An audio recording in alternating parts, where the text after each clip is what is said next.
Benjamin Walker and Ismael Cruz Córdova, thank you so much for speaking with the Nerds of Color today. How are you?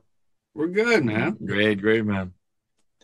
I'm just so glad to be speaking with you both. So, Benjamin, as you play King Gil-galad, who is contending this season with this new and potentially dangerous opportunity to help his people, I'm just curious, do you find any real-world parallels in which a political leader must grapple with similar access to power and risk? Yeah. I mean, the metaphor I like to use is nuclear technology. The king is kind of has the Oppenheimer conundrum. I don't know if you've seen that film. That's what I was thinking, yeah. When he's talking with Einstein by the pond, and they're talking about the potential of what nuclear power can do, and one of them is incinerate the Earth. That they'll start this chain reaction that obliterates mankind. I think that's where we find Middle Earth, which is the potential for destruction is there, but if there's a small grain of sand of hope that we can glean from it, we have to risk it. Yeah, it's just highest stakes possible you can think of for Middle Earth now.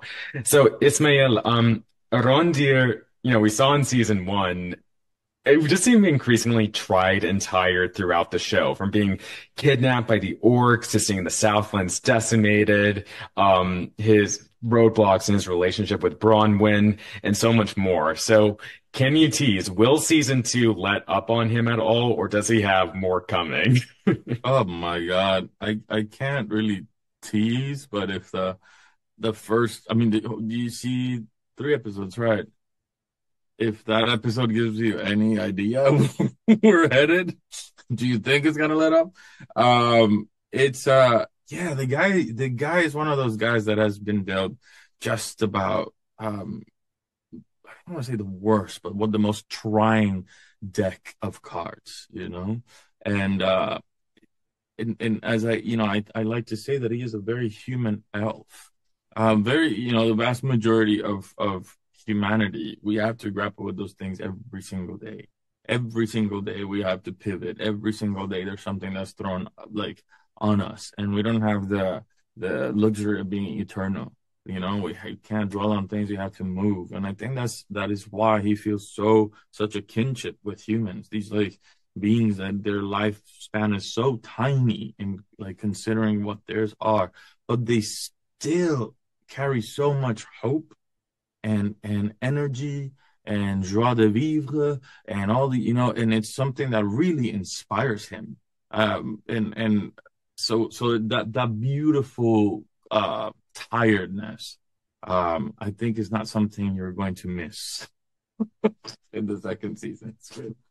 Yeah, absolutely. I think fans are going to love it. And both of you are amazing, along with the rest of the cast and the crew dedicated to the show. Just thank you so much for speaking with us today. And congratulations on season two. And can't wait to watch more. Thanks, you, man. I'm Swara Saleh with the Nerds of Color, speaking with Daniel Weyman, Markella Kavenagh, and Megan Richards. Thank you so much for speaking with us today. How are you doing?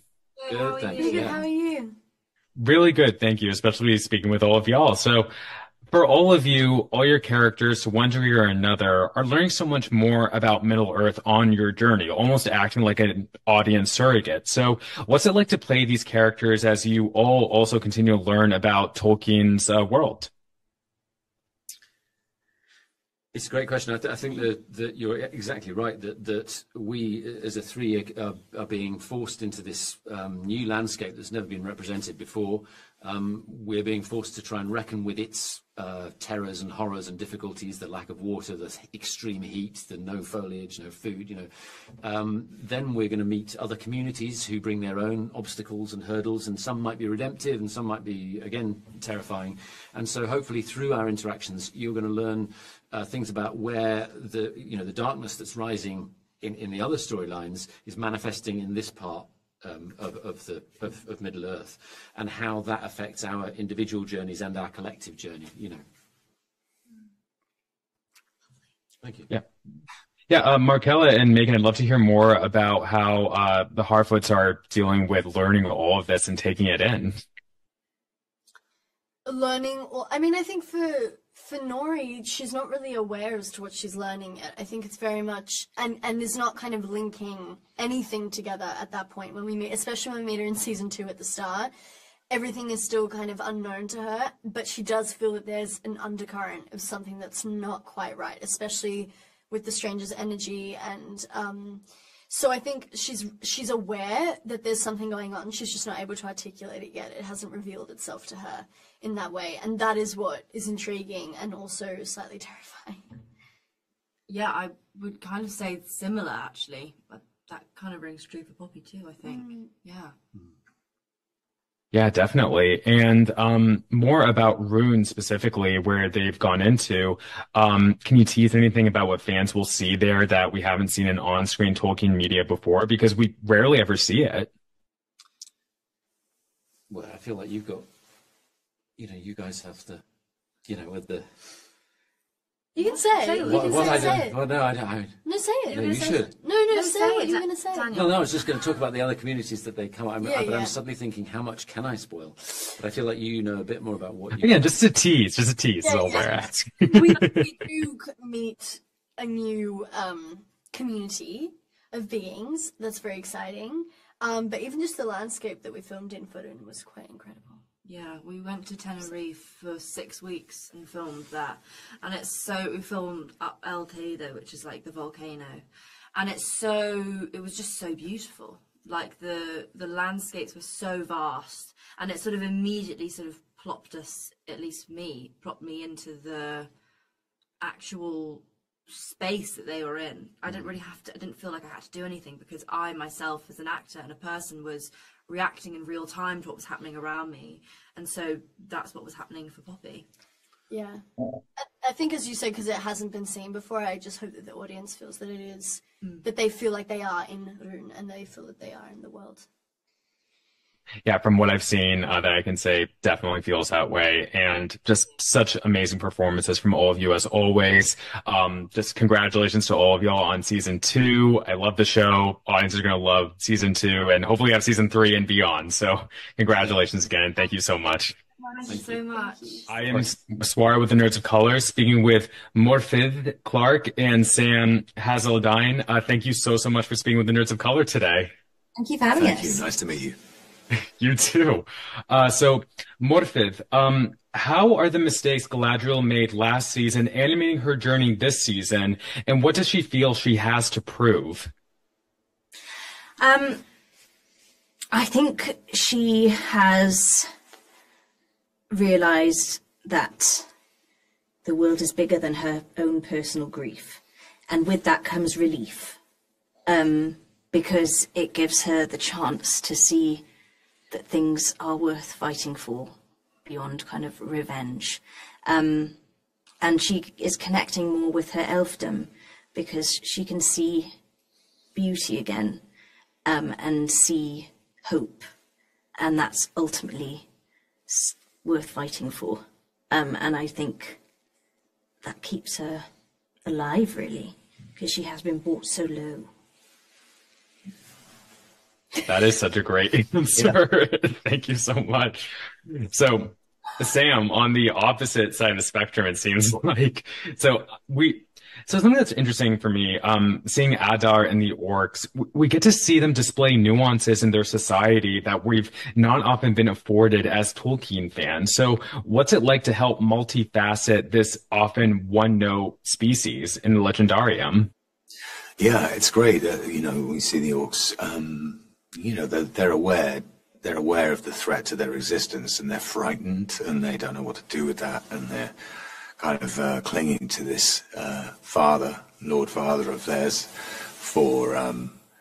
to protect them and to lead them to a place where they will be safe from these existential threats from Sauron, from the elves, and so on and so on. So, but there's a sense of some kind of victory and peace at the end of season 1 that is immediately thrown into chaos at the beginning of season 2 by the return or rumored return of Sauron, which obviously the Uruk are very upset about, and as is Adar, and thought we'd killed him and got rid of him before, but he's back, and so it's like we can't even do what we did last time, which seemed almost impossible then.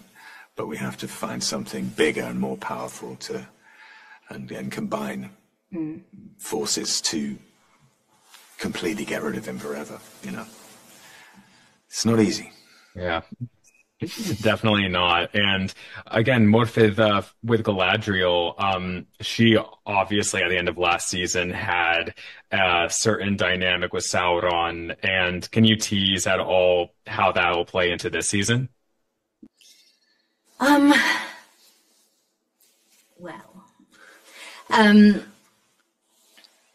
I feel, unfortunately, it's really hard to shake those that wound you. And so he is there and will always be there. And